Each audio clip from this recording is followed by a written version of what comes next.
జగన్మోహన్ రెడ్డి గారు ముఖ్యమంత్రి అయినప్పుడు మేమందరూ కూడా అభ్యర్థిస్తే 10,000 క్యూసెక్కులన్నా కూడా కృష్ణా జలాలు మళ్లించడానికి తీసుకొని రావడానికి హంద్రి దాని సామర్థ్యాన్ని పెంచాలంటే 6,200 క్యూసెక్కులకు ఆ రోజు 2021లో అనుకున్నాం. జీవో కూడా ఇచ్చేసి అన్నాడు, కానీ పనులు మాత్రం ప్రారంభం కాలేదు. ఈరోజు మరొక మారు కూడా దాన్ని 2,200 క్యూసెక్కులు మాత్రమే వస్తున్న హంద్రి నీవా సామర్థ్యాన్ని 3,850కి మాత్రమే వేస్తున్నారు. నేను గతంలో కూడా ఈ ఆర్థిక శాఖ మంత్రుల వారికి కానీ ప్రభుత్వానికి కూడా లేఖ కూడా రాయడం జరిగింది. ఈ ప్రభుత్వం ఏర్పడిన తర్వాత ఆర్థిక శాఖ మంత్రులు కేశవ్ గారికి కూడా ప్రత్యేకంగా కూడా ఫోన్ ద్వారా కూడా చెప్పడం జరిగింది. 3,850 బదులు 6,200కైనా సామర్థ్యంతో కూడా కాలువను విస్తరించండి. భవిష్యత్తులో రాయలసీమ ప్రాంతానికంతా ఉపయోగపడుతుంది.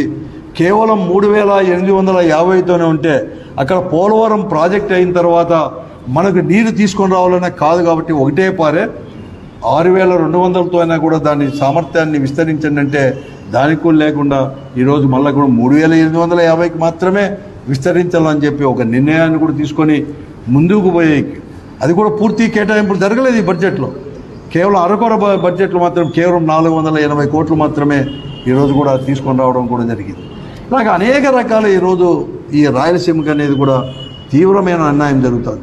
గతంలో కూడా తిరుపతిలో కూడా ఒక కేంద్ర ప్రభుత్వం ఒక క్యాన్సర్ హాస్పిటల్ని కూడా ప్రత్యేకంగా ఇస్తే అప్పుడు ముఖ్యమంత్రిగా ఉన్న చంద్రబాబు నాయుడు గారు దాన్ని ఇంకొక ప్రత్యేకంగా తీసుకోకుండా కోస్తా ప్రాంతానికి కూడా తరలించి కూడా ఆ రోజు కూడా చేయడం కూడా జరిగింది.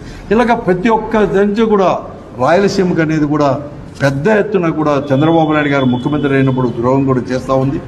ఈరోజు నేను ఒకటే అడుగుతున్నాను, ముఖ్యంగా భారతీయ జనతా పార్టీని కూడా వాళ్ళు కూడా రాయలసీమకు అనేకమైన కూడా తీర్మానాలు కూడా చేయడం జరిగింది.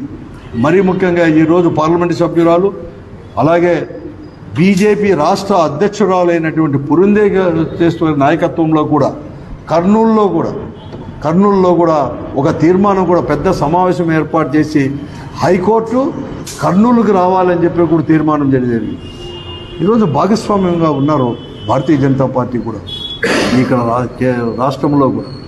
కానీ ఈరోజు వారు ఏమాత్రం మాట్లాడుకోకుండా చంద్రబాబు నాయుడు గారు తీసుకున్న నిర్ణయానికి ఈ ప్రాంతానికి ద్రోహం చేస్తుంటే కూడా నోరు కూడా మెదపకుండా మౌనం పాటిస్తున్నారు. ఇది కూడా పెద్ద ఎత్తున కూడా భారతీయ జనతా పార్టీ చేసే ద్రోహం ఈ రాయలసీమకు.